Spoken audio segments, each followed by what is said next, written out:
as chief, you became one of the first earliest adopters of body cameras in policing. Can you give us an idea of what was going on at the time? What was the pressure you were facing? How did that change policing? And you were the Yeah, first you big talk city chief yeah. to adopt this. Yeah, you talk about technology, so it's a really good segue from the other question that you just asked. And you're right. When I became chief in 2014, body cameras was fairly new to policing, but I did believe in the benefits of the technology. And it's one thing to have the technology, but the important part is the policy behind the technology. So I knew we were going to need a body camera policy. So I directed the division that was going to handle the implementation of the body cameras to obtain the policies of other large departments for my review.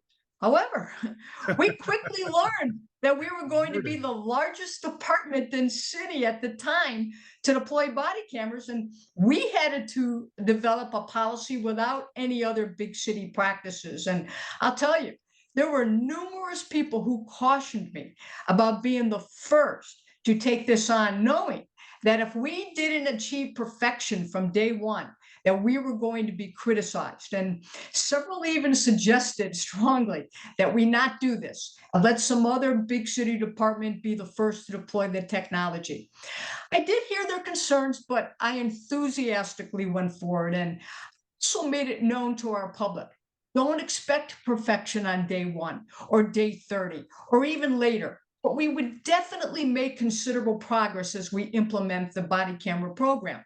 So, how did we accomplish this? We brought together a wide variety of stakeholders and an even wider variety of opinions. And to say that the discussions were very lively. And I'm proud to say that our first policy had about a 95% agreement. Now, think about this. You can't get a 95% agreement with your best friend on where Anything. you're going to dinner. Right. And yet we did it with a body camera policy. And it really was a common sense, collaborative discussion and approach on what we all wanted to accomplish. And it just goes to show that if you find common ground and check your ego at the door and you're not afraid to compromise, you can move forward together. And I think here's also a very important point.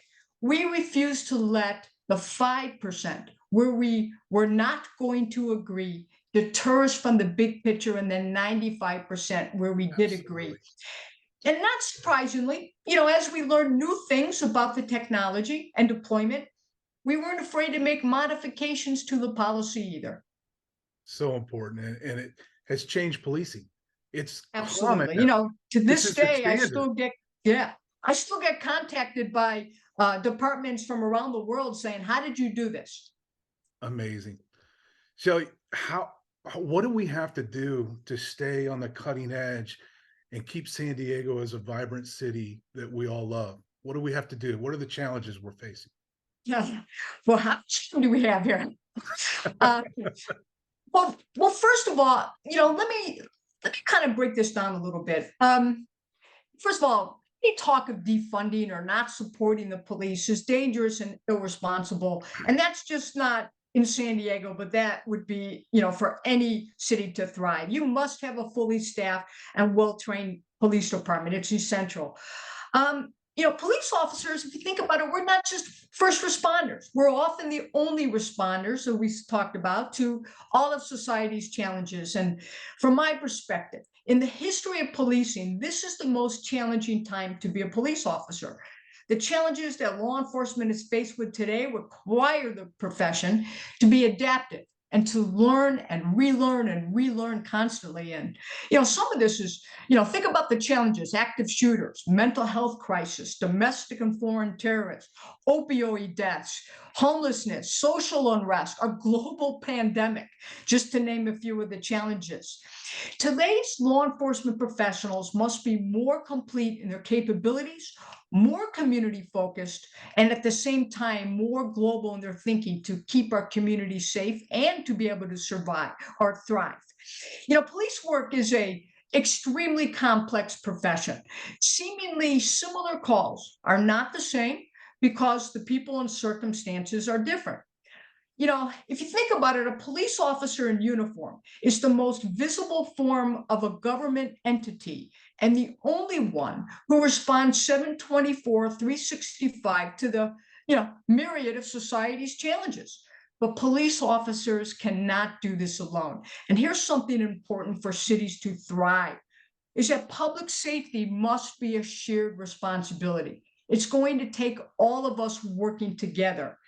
Here's what I mean is that society does have some safety nets. As an example, there's counselors and social workers and psychiatrists, among the many others within society safety nets. But these safety nets are not 724, 365. And too often, the nets have become frayed, and in many places, they just have huge holes in them or completely broken. And when this happens, the person has fallen through that net and the police officer is the only one left to catch them. So, specifically, let's look at the homeless situation, which is all around us, and not just in San Diego, but all over. Hundreds of times a day, police officers respond to calls regarding our homeless in crisis. But here's the reality of these calls. So many of our homeless neighbors will just not be accepted at county mental health facility because they do not have a cure for the damage caused to their brains by their long-term drug addiction to methamphetamine or other dangerous drugs. And for those who they can't help treat their mental health issues, there's just not enough beds or capacity to handle the number of homeless people suffering from mental illness. And with no place to take them, they're right back on our streets, generating more calls to the police in this endless cycle.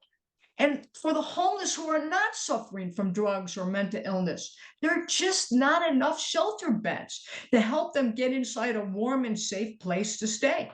So, from my point of view, it would be very welcome for the safety nets to be repaired, reinforced, and expanded to allow for intervention long before a person was in crisis and the police were needed. Now, this is going to take a lot of money and political will to build this infrastructure and properly staff them with wraparound services. But I would hope that we can all agree that we must intervene in this homeless situation for their own health, safety, welfare, and society at large.